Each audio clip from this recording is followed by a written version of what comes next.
Welcome back to एके पोली। दोस्तों, हम सब बीएमई में फ्यूल्स एंड कंबशन की स्टडी कर रहे हैं, जिसमें आज हमारा लेक्चर नंबर 6 है। और इससे पहले हमने 5 लेक्चर प्रोवाइड कर चुके हैं। यदि उसे ना देखा हो तो उसे जरूर देख लीजिए, क्योंकि दोस्तों उसमें जो है हमने 5 लेक्चर में ईंधन के अवयव के दहन की प्रक्रिया के बारे में समझाया था। और उसी से रिलेटेड आज जो है हम एक फार्मूले का डेरिवेशन करेंगे, और जिससे रिलेटेड कुछ क्वेश्चन भी देखेंगे जो कि हमारे एग्जाम की दृष्टि से बहुत ही महत्वपूर्ण है। तो दोस्तों अब चलिए अब स्टार्ट करते हैं, ठीक है ना। और जो भी है दोस्तों कि हमारा जो आज भी ईंधन के जो अवयव हैं उन्हीं के एकदम बेस पे हम लोग देखेंगे। इसलिए आपको कह रहे हैं कि वो यदि लेक्चर ना देखे हो तो जरूर देख लीजिए, क्योंकि जब वो आप देखे रहेंगे तो इसमें जो है आपको जो हम बताएंगे, क्योंकि इसमें अधिक से अधिक उसका प्रयोग होगा, ठीक है ना।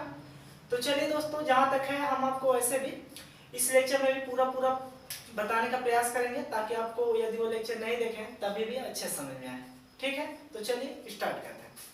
तो दोस्तों देखिए, आज हम लोग देखेंगे जो हमारा ये डेरिवेशन है, इसमें जो है मतलब संगत या भार जो होता है और तथा आयतन, इनका जो वायु में हम लोग विश्लेषण के बारे में देखेंगे, ठीक है। इसी से रिलेटेड हमारे क्वेश्चन होते हैं, ठीक। तो देख लेते हैं, पहले हम लोग वायु के बारे में देख लेते हैं।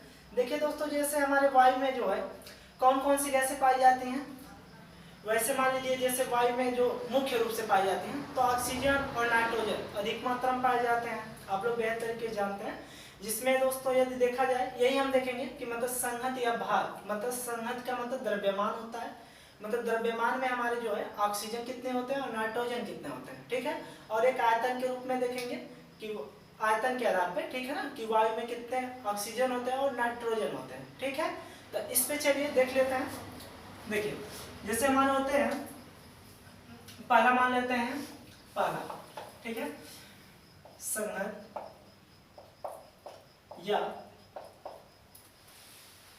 भार भी कहते हैं इसे, ठीक है ना। संहत को द्रव्यमान भी कहते हैं, ठीक है ना। भार में वायु का विश्लेषण देखिए, वायु का विश्लेषण देख लेते हैं, ठीक है ना, इन दोनों का। देखिए इसमें जो है हमारा, हम बताएं इसलिए आपको कि वायु में कौन कौन सी गैसें मुख्य रूप से पाई जाती हैं। एक हमारा होता है ऑक्सीजन, दूसरा नाइट्रोजन। और जिसमें दोस्तों हम देख रहे हैं किस पे, संहत या भार के आधार पे, ठीक है ना। और इसी आधार पे अभी हम लोग आयतन के भी आधार पे देखेंगे वायु का विश्लेषण, ठीक है ना।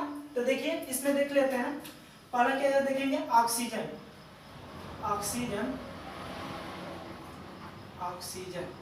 देखिए ऑक्सीजन जो होता है हमारा जो वायु में होता है, जो कि हमारा भार के आधार पे, ठीक है ना, मतलब द्रव्यमान के आधार पे कितना होता है। इसमें जो होता है दोस्तों, ऑक्सीजन जो होता है 23% होता है। अब आप लोग जानते हैं कोई भी 100 होता है उसी को 1% बोलते हैं, ठीक है ना। देखिए परसेंट में जो होता है कि 100% होता है, ठीक है ना, किसी भी चीज का 100% में 23% इसका हो गया, ठीक है।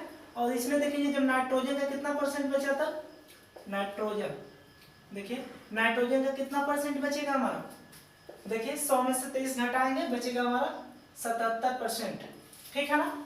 इतना समझे। अब देखिए, अब देख लेंगे इसी आधार पे कि मतलब यहाँ पर संहत या भार का निकल गया, और दूसरा में किसमें देखना, आयतन में।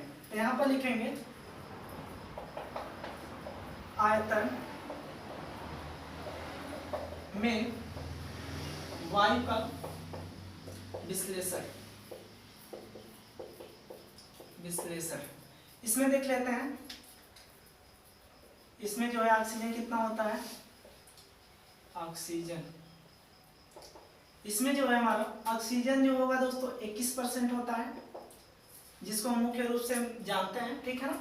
और दूसरा क्या होता है, नाइट्रोजन। इसमें जो है दोस्तों नाइट्रोजन जो होता है वो हमारा 79% होता है, ठीक है ना। ये हमारा 79% होता है, जो कि हमारे वायुमंडल में भी आयतन के आधार पर ही देखा जाता है, ठीक है ना। और ये जो होता है हमें, लेकिन देखिए न्यूमेरिकल जो हमारे हैं वो हमारे भार के आधार पे है, ठीक है ना, मतलब द्रव्यमान के आधार पे। और हम लोग जो ईंधन के अवयव भी निकाले थे वो क्या निकाले थे, आणविक उनका द्रव्यमान निकाल रहे थे ना, वही वाला बेस इस पे लगेगा। देखिए इस पे भी भार वाला ही लगाएंगे, ठीक है ना। तो देखिए अब ध्यान से, इतना हमारा हो गया। ये आपके फिलहाल नॉलेज के लिए, इस पे आपके न्यूमेरिकल नहीं दिए हुए हैं बुक में, ठीक है ना।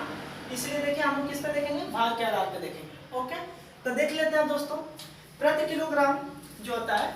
अब हमको एक चीज हमेशा ध्यान रखिएगा, वायु में जो होते हैं ना हमारे ऑक्सीजन तथा नाइट्रोजन मुख्य रूप से अधिक मात्रा में होते हैं, और कुछ मात्रा में कार्बन डाइऑक्साइड होती है, जो कि हमारे 0.03% होता है, ठीक है ना। तो देखिए अब देख लेते हैं प्रति किलोग्राम ईंधन में जो है दोस्तों वायु की मात्रा, ठीक है ना। वायु की मात्रा की गणना देखेंगे, लिखेंगे क्या, प्रति किलोग्राम वायु में, प्रति किलोग्राम ईंधन की, प्रति किलोग्राम ईंधन की, किलोग्राम ईंधन में वायु की गणना, प्रति किलोग्राम ईंधन में वायु की गणना देखेंगे, ठीक है।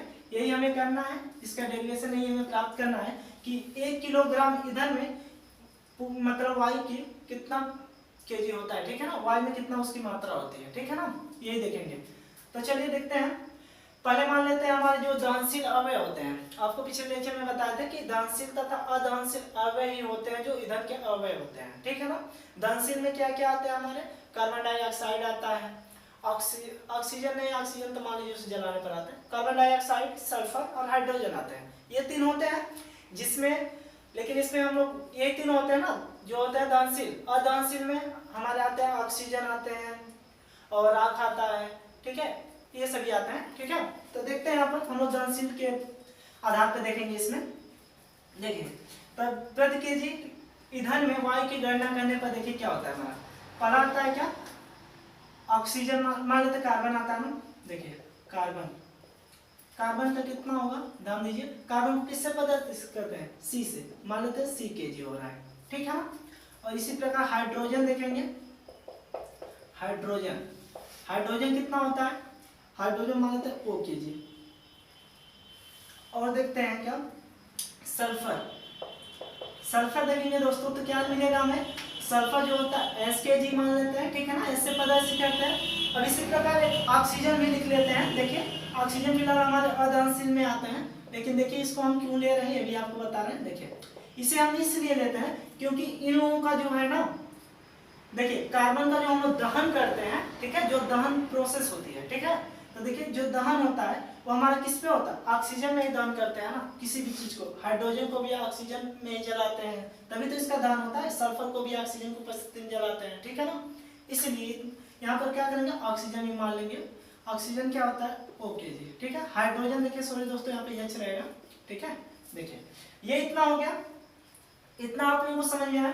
अब देखिए हम लोग क्या करेंगे, अब इसके बाद हम लोग देखेंगे दोस्तों ना कि मतलब इन सब के जो है, मतलब कार्बन में देखेंगे, हाइड्रोजन में देखेंगे, सल्फर में और ऑक्सीजन में जो है दहन के बारे में देखेंगे, ठीक है ना, कि इसके दहन में कितना हमारा ऑक्सीजन होता है, इसके दहन में कितना ऑक्सीजन होता है, सल्फर के दहन में कितना ऑक्सीजन होता है, ऑक्सीजन, बस इसी तीनों में देखेंगे, ठीक है, कितना ऑक्सीजन की मात्रा कितनी होती है, ठीक है।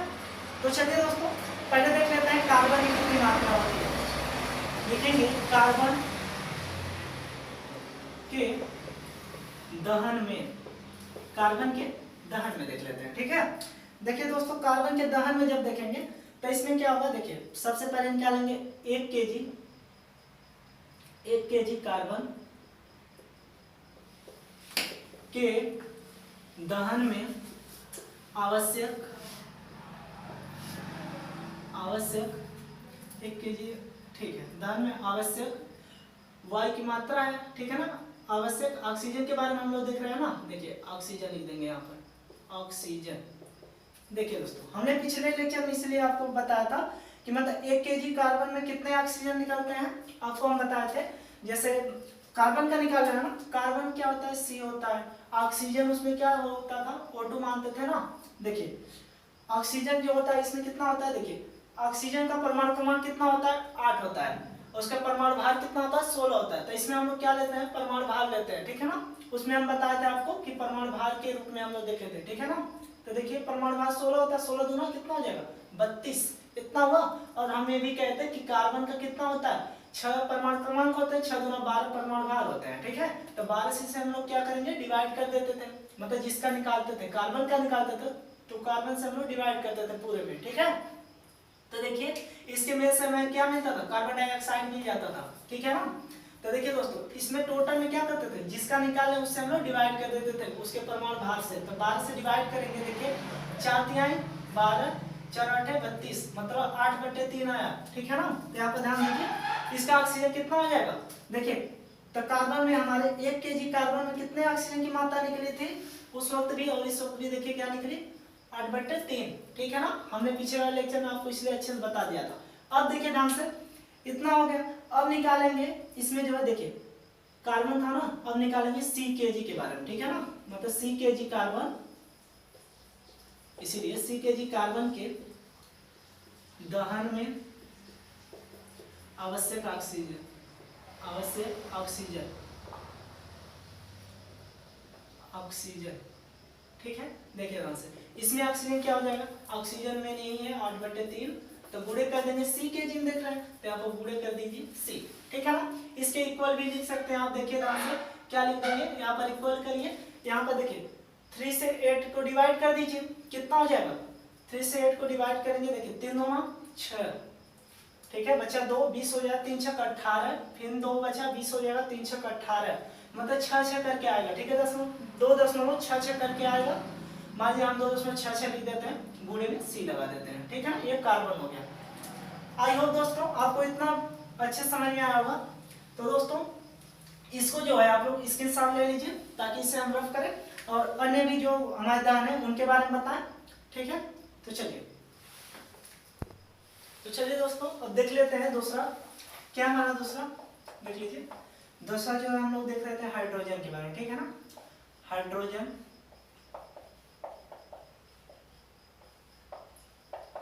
के पूर्णदहन में, हाइड्रोजन के पूर्णदहन में देख लेते हैं, ठीक है ना। देखिए ध्यान से इसमें जब देखेंगे तो लिखेंगे 1 kg हाइड्रोजन के पूर्णदहन में ऑक्सीजन की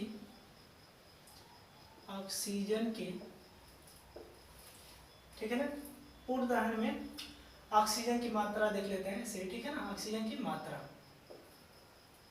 पूर्णदहन में ऑक्सीजन की मात्रा बराबर, ठीक है दोस्तों 1 kg, इतने में देख लेंगे हाइड्रोजन की मतलब मात्रा, ऑक्सीजन की जो मात्रा होती है इसे देख लेते हैं, ठीक है। देखिए इसमें कितने होगी ऑक्सीजन की मात्रा, देखिए 1 kg हाइड्रोजन है, ठीक। अब वहां पर देखिए पिछले लेक्चर में जो बताए थे हाइड्रोजन में कितने होते हैं ऑक्सीजन की मात्रा, देखिए O2 था ये, प्लस किससे मिला था 2H2 से, ठीक है ना।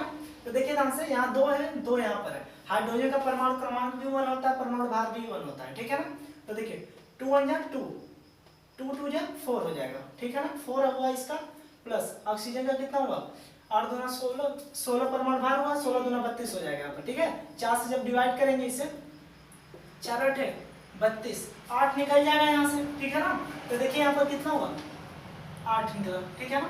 8 kg यहाँ से निकल गया।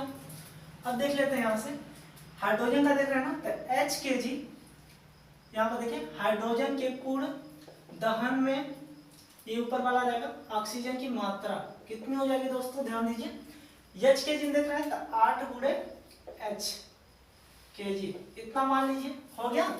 अब ध्यान दीजिए यहाँ पर हम मान लेंगे हम लोग जो है, देखिए ध्यान से अब निकाल लेते हैं। तीसरे नंबर पे क्या आता है हमारा, तीसरे नंबर पे आता है ऑक्सीजन, ठीक है। ऑक्सीजन नहीं, देखिए सल्फर आता है, सल्फर, सल्फर के पूर्णदहन में, पूर्णदहन में, तो देखिए सल्फर के पूर्णदहन में जब देखेंगे तो देखिए यहाँ पर क्या हो जाएगा 1 kg सल्फर के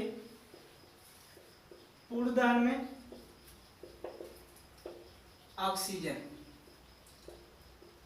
ऑक्सीजन, ठीक है ना। देखिए इसमें ऑक्सीजन कितना होता है ध्यान से देखिएगा, ठीक है ना। देखिए इसमें जब ज्ञात करेंगे हम लोग ऑक्सीजन, तो आपको बताए थे हम 1 kg है ना, देखिए सल्फर के साथ मतलब S प्लस O2 से मिलकर हमारा क्या होता है सल्फर डाइऑक्साइड बन रहा था उस समय, ठीक है ना। अब देखिए ये मिलकर हमारा सल्फर डाइऑक्साइड बनता है, उसमें हम लोग देखे थे, देखिए इसका कितना होता है परमाणु भार, परमाणु क्रमांक 16 होता है, परमाणु भार 32 होता है, प्लस इसका देख लेते हैं। ऑक्सीजन का कितना होता है, ऑक्सीजन का 16 होता है, 16 दूना 32 हुआ। ठीक है दोस्तों, देखिए हम आपको बताए हैं कि जिस चीज का निकालना है उसकी उसी से क्या करेंगे, टोटल में डिवाइड करते हैं। ठीक है ना, तो 32 से डिवाइड करेंगे तो कितना कट गया है, 1 कट गया है। ठीक है ना, देखिए डिवाइड करने पर 1 आया ना, मतलब 1 kg। यहाँ पर लिख देंगे 1 kg। ठीक है, 1 kg ये निकल गया। अब देखिए नीचे लिख लेते हैं, क्या नीचे लिखेंगे, सल्फर है तो मतलब S kg। सल्फर के पूर्ण दहन में ऑक्सीजन की मात्रा क्या निकल जाएगी, 1 गुणे S kg। इतना समझ में आया आप लोगों को। देखिए दोस्तों ये तीनों हमारे निकल गए। ठीक है ना, अब देख लेंगे जो है कि मतलब टोटल हमारे प्रति केजी, ठीक है ना, प्रति केजी ईंधन में जो है टोटल ऑक्सीजन की मात्रा की कितनी आवश्यकता होती है उससे देख लेते हैं। ठीक है, देखिए ध्यान से यहाँ पर लिखेंगे प्रति केजी ईंधन के, प्रति केजी ईंधन में, प्रति केजी ईंधन में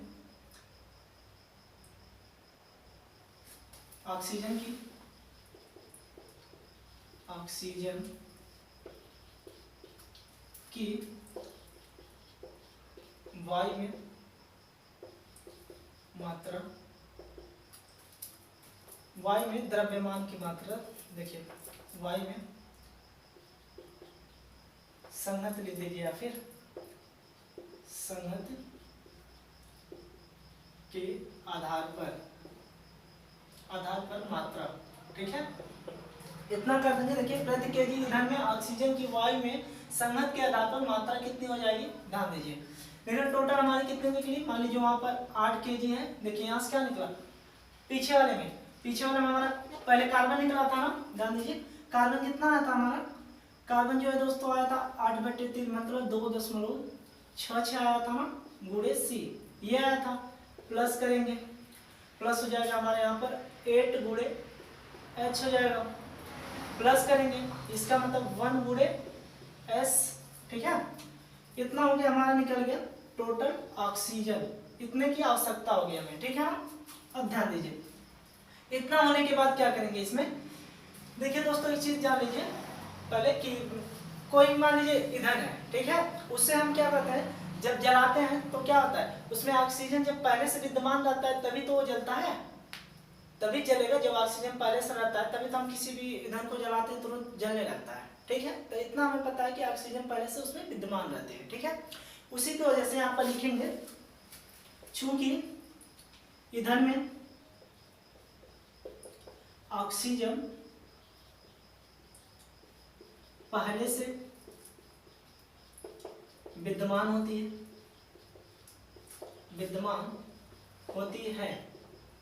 ठीक है, विद्यमान होती है, इसीलिए क्या हो जाएगा दोस्तों, जब पहले से विद्यमान होती है उस ऑक्सीजन को क्या करेंगे, इस टोटल ऑक्सीजन में से घटा देंगे। ठीक है, तो देखिए इसमें कितने हैं ऑक्सीजन, 2.66 गुणे C है यहाँ पर, प्लस किए 8H है, 8H हो गया। ठीक है, देखिए प्लस में यस है, 1S मान लीजिए। ठीक है, गुणा करेंगे यस हो जाएगा। इसमें से क्या करेंगे, ऑक्सीजन को घटा देंगे जो इसमें विद्यमान होती है। ठीक है, उसे घटा दिए, इसे मान लीजिए सही क्रम में रूप में लिख लेते हैं, यहीं पर चेंज कर लेते हैं। ठीक है, देखिए कैसे 2.66 यहाँ पर कर दिए, गुणे C से वो C लिख दीजिए, प्लस 8H है, इस O को पहले लिख लेते हैं, इसी S को बाद में। ठीक है ना, यही मान लीजिए हमारा क्या निकला, यहाँ से हमारा निकल गया टोटल ऑक्सीजन की क्या हुई, प्रति केजी में मात्रा हो गई। ठीक है ना, तो चलिए दोस्तों आई होप आपको इतना भी अच्छे समझ में आया होगा। तो चलिए इससे आप लोग स्क्रीनशॉट लीजिए ताकि इसे हम रफ करें और आगे चलें। ठीक है ना, तो दोस्तों चलिए अब देख लेते हैं। देखिए इतना हमारा निकला था टोटल मतलब ऑक्सीजन की मात्रा। ठीक है ना, ईंधन में। अब देख लेते हैं, हम लोग देखे थे किस तरह, देखिए द्रव्यमान के आधार पर देख रहे हैं जिसे हम संगति आधार कहते हैं। ठीक है ना, तो यहाँ पर देख लेंगे अब कि हमें ज्ञात है, हम आपको पहले बताया ना, तो उसे लिख देंगे, मतलब हमें ज्ञात है कि संगत या भार का विश्लेषण का वायु में विश्लेषण विश्लेषण। देखिए दोस्तों, हम लोग को पता है ना कि संगत या भार में y का विश्लेषण कितना होता है। y में विश्लेषण हम आपको बताए हैं कितना होता है ऑक्सीजन का। हमें ज्ञात है कि संगत या भार का y में विश्लेषण ऑक्सीजन का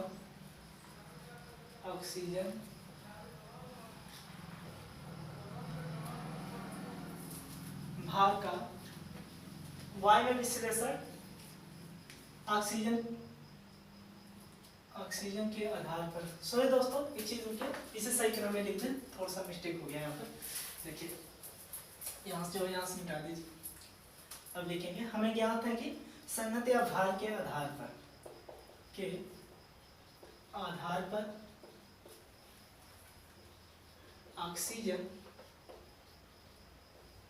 ऑक्सीजन का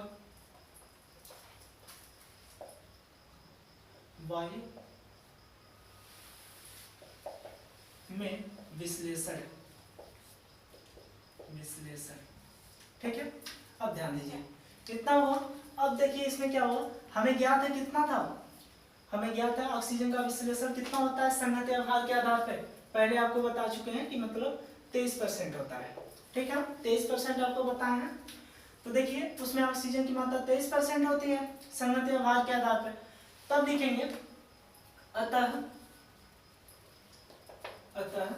या फिर इसलिए लिख दीजिए, इसलिए 1 kg ईंधन में ऑक्सीजन, ठीक है ना। देखिए ध्यान से ऑक्सीजन कितना हो जाएगा हमारा, ऑक्सीजन बराबर ज्ञात कर लेते हैं। देखिए इसमें जब ज्ञात करेंगे ऑक्सीजन कितना होगा, 1 kg देख रहे हैं ना, 1 kg ईंधन में ऑक्सीजन बराबर तो 1 क्या हो जाएगा दोस्तों, 23 है ना। 23 लिखिए, परसेंट का मतलब आप लोग जानते हैं, जब परसेंट का मतलब 23/100 लिख सकते हैं, तो यहाँ पर 100 कर दीजिए। ठीक है, इसके इक्वल देखेंगे तो देखिए 100 ऊपर चला जाएगा, 23 नीचे हो जाएगा। ठीक है ना, 23 हम लोग नीचे लिख देंगे। देखिए 23 नीचे लिखें। अब देखिए 23 से जब इसे डिवाइड करेंगे तो कितना आएगा हमारा, देखिए 23 तिया 69, 23 चौक के 92 होता है दोस्तों हमारा, 23 चौक के 92। ठीक है, बचा 8, दशमलव लगा दिए, 80 हो गया। ठीक है ना।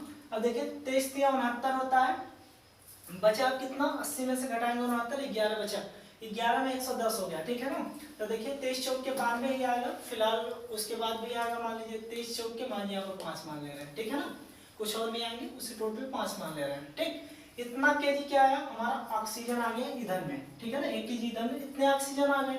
अतः यहाँ पर लिख देंगे, अतः कितना हमारा है, यही आया था ना, ध्यान दीजिए, ये आया था 2.66 carbon plus 8 hydrogen minus oxygen plus में सल्फर।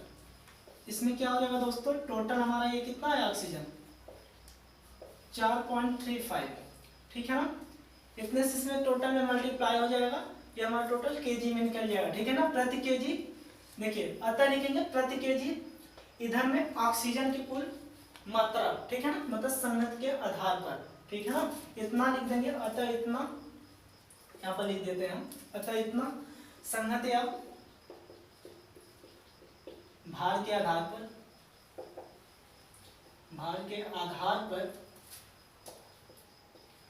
पर वायु में विश्लेषण, वायु में ऑक्सीजन का विश्लेषण कर सकते हैं आप लोग। ठीक है ना, ऑक्सीजन की मात्रा का विश्लेषण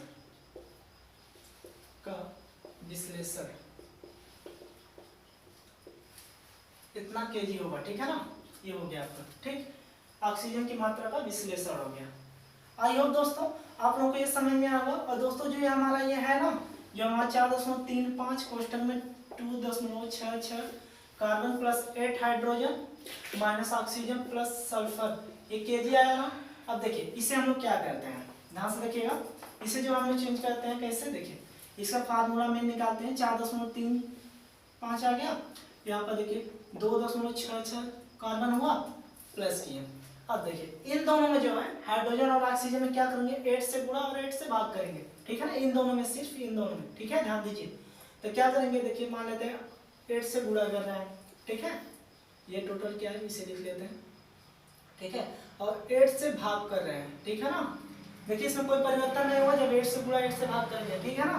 तो देखिए ऐसे कर दिए। अब देखिए इससे ये डिवाइड हो जाएगा, पहले ये सल्फर लिख दीजिए, यहाँ सल्फर हो गया Kg, ठीक। अब ध्यान दीजिए इससे ये डिवाइड हो गया, तो हमारे पास बचा कितना 4.35, इसमें 2.66 कार्बन प्लस। यहाँ देखिए ये क्या 8 बार ऐसे रहने दीजिए, यहाँ पर H बचा माइनस ये क्या ऑक्सीजन बटे 8 हो गया प्लस सल्फर इतना Kg। यही दोस्तों जो है हमारा ये इतना, यही हमारा मेन फार्मूला है, ठीक है ना, जिसको आपको अच्छे से याद रखना है, ठीक है, क्योंकि इसी पे जो है हमारे सारे क्वेश्चन लगेंगे, ठीक है ना। इससे रिलेटेड जो ईंधन के अवयव होते हैं उन पे जो जितने भी क्वेश्चन है इसी पे लगेंगे, ठीक है ना। ये बहुत ही महत्वपूर्ण सूत्र है, और जो कि दोस्तों यही एक इस फार्मूला भी है, ठीक है ना, जिसके आधार पर हम लोग क्वेश्चन देखेंगे। तो आई होप दोस्तों आपको अच्छे समझ में आया होगा। तो चलिए दोस्तों इससे आप लोग स्क्रीनशॉट लीजिए, ताकि हम कुछ क्वेश्चन आपको बता दें इसके आधार पर, ताकि आपको कोई भी प्रॉब्लम ना रहे और सारा आपका कंसेप्ट क्लियर हो जाए, ठीक है ना। तो चलिए दोस्तों देखिए एक चीज जो है ना, इस फार्मूले को थोड़ा और डिवाइड कर देते हैं। देखिए जैसे ये है, इसका मल्टीप्लाई करके मेन फार्मूला ज्ञात कर देते हैं, ठीक है ना। इतना ही मत मानिए, देखिए ध्यान से इसे जो है थोड़ा और ये तो देखिए थोड़ा और इजी बना दें, ठीक, ताकि आपको कोई प्रॉब्लम ना रहे इसे याद करने में। देखिए ध्यान से इसका क्या करेंगे, अंदर मल्टीप्लाई कर दीजिए, ठीक है ना। इसके लिए जो है दोस्तों हम कैलकुलेटर तो नहीं है, फिलहाल मोबाइल का इस्तेमाल करते हैं, ठीक है। देखिए इसमें जो है इसका देखिए मल्टीप्लाई इसमें करेंगे, मतलब 4.35 गुणे देखिए 2.66 में, ठीक है ना। इसका मल्टीप्लाई किए दोस्तों आ गया हमारा 11.5 आ जाएगा, ठीक है ना। 5 7 आ रहा है, मान लीजिए 7 आ रहा है तो एक बढ़ जाएगा, यहाँ पर 6 मान लेते हैं, ठीक है ना। 11.6 इतना क्या हो गया, कार्बन हो गया, प्लस करिए यहाँ पर। अब देखिए इसका मल्टीप्लाई यहाँ पर करेंगे, ठीक है ना, मतलब इसमें 8 बार करेंगे। देखिए क्या आ जाएगा हमारा 4.35 गुणे 8 करेंगे तो देखिए कितना है हमारा 34.8 आ गया, ठीक है ना। अब देखिए अब यहाँ पर देख लेते हैं, ये तो वैसे उतर जाएगा यहाँ पर H-O/8 प्लस। अब देखिए ये सल्फर में भी गुणा करेगा, सल्फर में गुणा करेगा तो इतना हो जाएगा 4.35 S, ठीक है दोस्तों। ये आपका जो है ये मेन फार्मूला है, ठीक है ना, ध्यान दीजिएगा ये आपका मेन फार्मूला है। आई होप दोस्तों ये भी आपको अच्छे समझ में आएगा। तो चलिए अब जो इसे हम लोग रफ करते हैं और आगे बढ़ते हैं, ठीक है ना। तो चलिए दोस्तों देखिए हमारा क्वेश्चन नंबर फर्स्ट है, ठीक है, ध्यान से देखिएगा और अच्छे समझने का प्रयास कीजिएगा, और जहाँ तक है हम आपको बेहद से बेहतर अच्छे तरीके से समझाने का प्रयास करूंगा, ठीक है, ताकि आपको थोड़ा भी मिस्टेक ना हो समझने में, ठीक है ना। तो चलिए देखते हैं। देखिए दिया क्या है, दिया है हमारा 1 किलोग्राम कोयले के दहन के लिए। ऐसा ही क्वेश्चन एकदम पूछता है आपके पेपर में, ठीक है ना, ध्यान दीजिएगा। और ऐसा आपका 2 क्वेश्चन 2 बार मतलब पूछ चुका है, 2 क्वेश्चन जो कि बहुत ही महत्वपूर्ण है, उन दोनों को जो है हम आपको इस लेक्चर में बता देंगे, ठीक है। पहला देख लीजिए ये कि 1 किलोग्राम कोयले के दहन के लिए न्यूनतम आवश्यक वायु की मात्रा ज्ञात करिए। कोयले के अवयव इस प्रकार है, देखिए दिया हुआ क्या, कार्बन 85% हुआ है, हाइड्रोजन 3%, ऑक्सीजन 2% और सल्फर 0.2% और नाइट्रोजन 2%, ठीक है।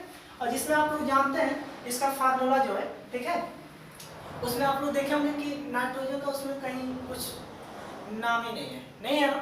तो देखिए क्यों नहीं है, ये चीज जो होता है दोस्तों ना, ये हमारा जो होता है अदहनशील पदार्थ होता है, ठीक है ना, अवयव होते हैं ईंधन के अदहनशील। जैसे बताया हम आपको ऑक्सीजन होते हैं, नाइट्रोजन होते हैं तथा राख होते हैं, ये सभी क्या होते हैं, अदहनशील होते हैं। हमें ज्ञात किस पे करना है, दहनशील पे, ठीक है ना। दहनशील हमारे क्या होते हैं, कार्बन होता है, हाइड्रोजन, सल्फर होता है, ठीक है। ऑक्सीजन इसमें उसमें नाम आ गया है, देखिए जैसे ऑक्सीजन का, क्योंकि इन तीनों को हम क्या करते हैं, ऑक्सीजन में ही जलाते हैं, ठीक है, तभी हमें प्राप्त होता है। तो चलिए देख लेते हैं हम लोग इसको, हम लोग यहाँ पर पता चले आप लोगों को क्यों नहीं लेंगे, क्योंकि ये अदहनशील है, ठीक है ना। यहाँ पर आप लोग चूंकि करके लिख दीजिएगा कि अदहनशील है, ठीक है ना। तो देख लीजिए आप नहीं लिखेंगे तभी चलेगा। तो दोस्तों देखिए अब यहाँ पर क्या कहते हैं, 1 किलोग्राम कोयले के दहन के लिए न्यूनतम आवश्यक वायु की मात्रा, यहाँ लिखेंगे,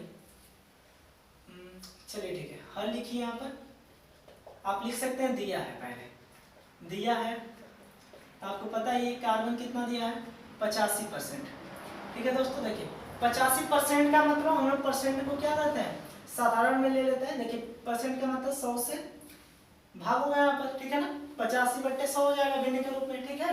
85/100 को यदि हम लोग देखिए 85/100 हो जाएगा, परसेंट को यदि हटा दिया तो देखिए 100 से जब डिवाइड हुआ इसमें तो कितना हो जाएगा 0.85, इतना हुआ, इतना केजी आ जाएगा। ठीक है ना, ध्यान दीजिएगा इतना केजी ये निकल जाएगा। अब ध्यान दीजिए एक चीज, इतना केजी जब निकल जाएगा अब क्या करेंगे, देखिए हाइड्रोजन इसी प्रकार ज्ञात करेंगे। दिया क्या, हाइड्रोजन बराबर 3%, 3% का मतलब 3/100, इसका मतलब क्या हो 0.03 आया। ठीक है, इतना केजी। अब देख लेंगे किसका, हाँ ऑक्सीजन का यहाँ पर देख लेते हैं। ऑक्सीजन का कितना निकला, देखिए ऑक्सीजन दिया 2%, 2% का मतलब 2/100 इतना हुआ, इसको डिवाइड करें 0.02 आ गया केजी, ये हो गया। अब देख लेते हैं सल्फर का, सल्फर का 0.2% है ना, इसका ज्ञात करेंगे 0.2 हो जाएगा यहाँ पर ऊपर 0.2/100 अपान में क्या हो जाएगा, देखिए डबल जीरो जब लगेगा तो यहाँ पर हो जाएगा 0.02 हो जाएगा। ठीक है दोस्तों, यहाँ पर देखिए एक स्थान पे है तो 3 स्थान पे ले जाएगा 10 मिनट। ठीक है ना, इतना समझ में आप लोगों को, इतना केजी ये सल्फर हो गया हमारा। अब ध्यान दीजिए इतना होने के बाद अब जो है एक चीज ध्यान दीजिएगा, क्या निकालेंगे हमें, यहाँ से लिखेंगे इसलिए 1 किलोग्राम कोयले के दहन के लिए न्यूनतम आवश्यक वायु की मात्रा, ठीक है ना, वायु की मात्रा देख लेते हैं। वायु की मात्रा क्या हो जाएगी, हमें यही ज्ञात करना है, तो इक्वल करिए। देखिए अब पहले इसका फार्मूला क्या होता है, आप लोग जानते हैं वायु की मात्रा का फार्मूला क्या होता है, उससे पहले यहाँ पर नोट कर लेते हैं। हम आपको बताया अभी को 11.6 होता है। ठीक है ना, फार्मूला 11.6, और यहाँ पर जो दोस्तों है हमारा, यहाँ पर फिर हो जाता है, यहाँ पर क्या होता है कार्बन के साथ होता है, प्लस करते हैं। अब क्या होता है हमारे यहाँ पर हाइड्रोजन के साथ होता है कितना 34.8, ये क्या हो जाता है हाइड्रोजन होता है, अंदर में होता है हमारा 34.8। ठीक है दोस्तों, यहाँ पर इतना ही रहता है ऐसे। यहाँ पर देखिए यहाँ लिखते हैं H - O/8, ये इतना था, और यहाँ लास्ट में हो जाएगा जो हमारा प्लस करते थे कितना 4.35, ये क्या होता था सल्फर होता था, और टोटल किस में होता था केजी में। ठीक है ना, ये हमारा फार्मूला था ना, ये किस में होता है केजी में। इतना समझ आया, इतना आप लोगों को पहले ही डेरिवेशन में बताया है। ठीक है ना, ध्यान दीजिए इसी पे हमें बस रखना है। ध्यान दीजिए कैसे, 11.6 है, कितना होता है, कार्बन की मात्रा कहाँ पर है, देखिए कार्बन में कितना है, गुणे करिए यहाँ पर 0.85, इतना हुआ, प्लस करिए 34.8 हो गया। इतना समझ आया ना, ध्यान दीजिए 34.8। अब देखिए इसमें क्या है H का मान रखिए, H का मान देखिए यहाँ से निकला कितना 0.03, माइनस है ऑक्सीजन की मात्रा कितना है हमारा 0.02 बट्टे में 8 है, प्लस करिए यहाँ पर 4.35 गुणे सल्फर की मात्रा कितनी है 0.002। ठीक है ना, इतना है हमारा टोटल केजी में है, ऐसे कर सकते हैं हम लोग केजी में। ठीक है, अब देखिए इसे हम लोग हल करते हैं, क्या आता है देखिए इसका, इसमें हम मल्टीप्लाई कराएंगे, इसके लिए दोस्तों हम लोग कैलकुलेटर का प्रयोग करेंगे। ठीक है ना, देखिए अब इसका जो है हम लोग 11.6 गुणा कराएंगे किसमें 0.85 में। ठीक है ना, इसमें देखिए करेंगे तो कितना आ जाएगा हमारा 9.86 आ जाएगा। ठीक है दोस्तों, इतना आया। अब देखिए प्लस है दिया, प्लस है, अब इसको जो है यहीं पर उतार लीजिए ऐसे ही, इतना हुआ।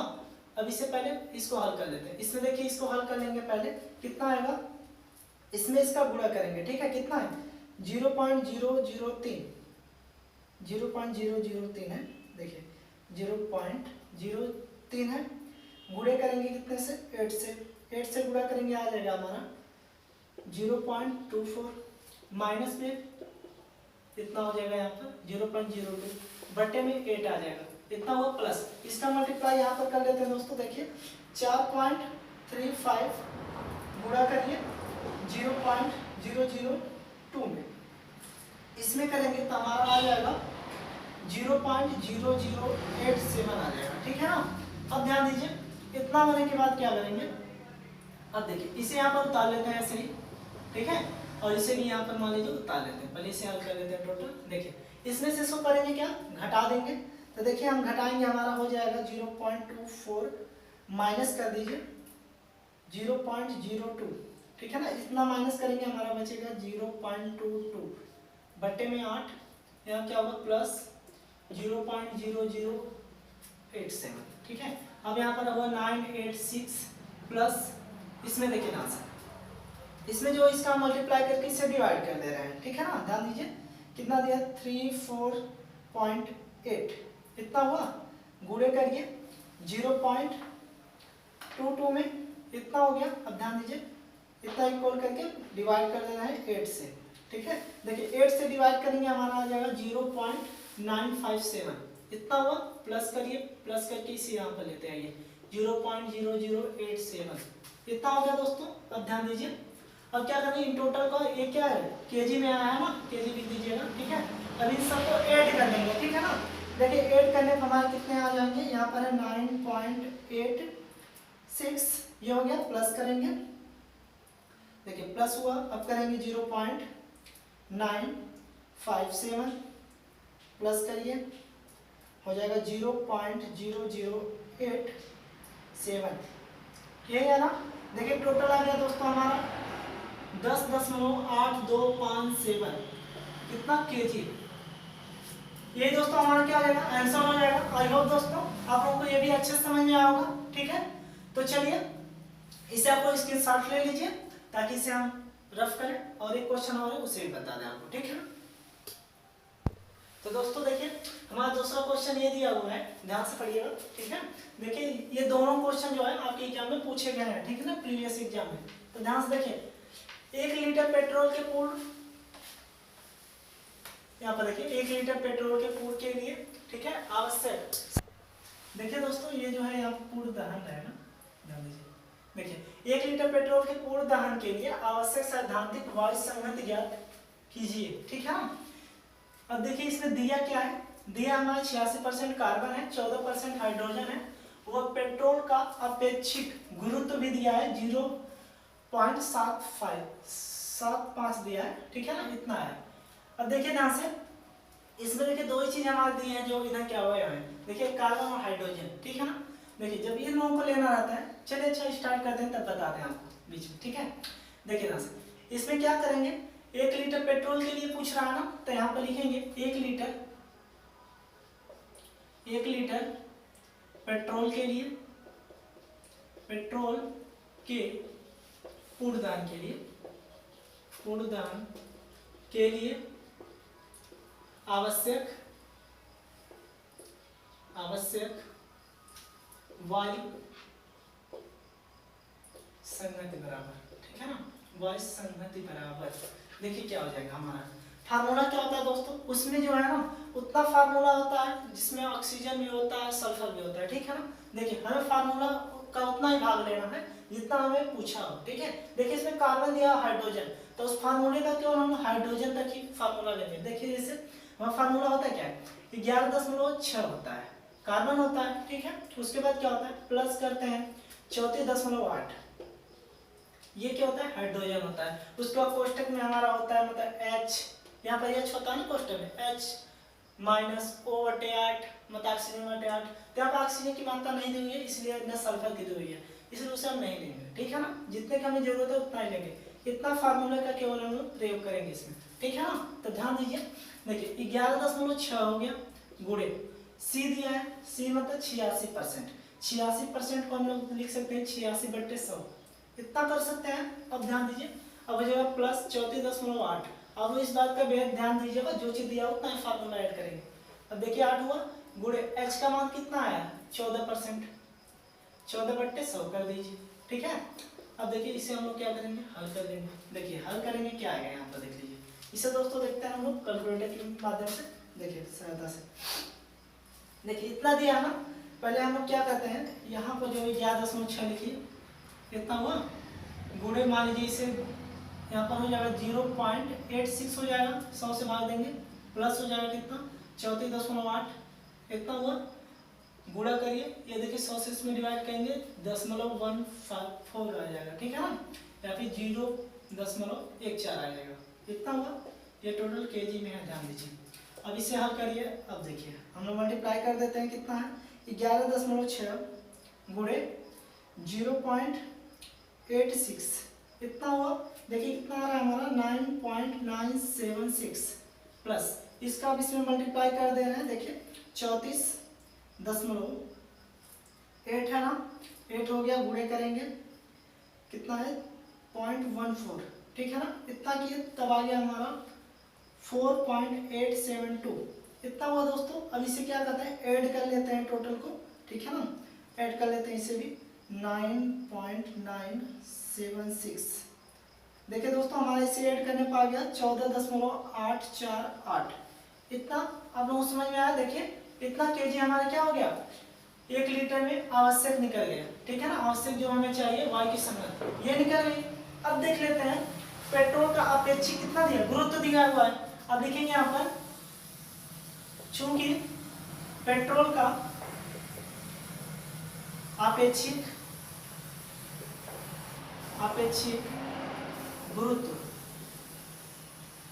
गुरुत्व कितना दिया हुआ दोस्तों 0.75 कितना दिया हुआ है। अब इसे लिख लेंगे। तो दोस्तों देखिए पेट्रोल का अपेक्षित गुरुत्व इतना है, इसीलिए मान लेते हैं कि 1 लीटर पेट्रोल में अपेक्षित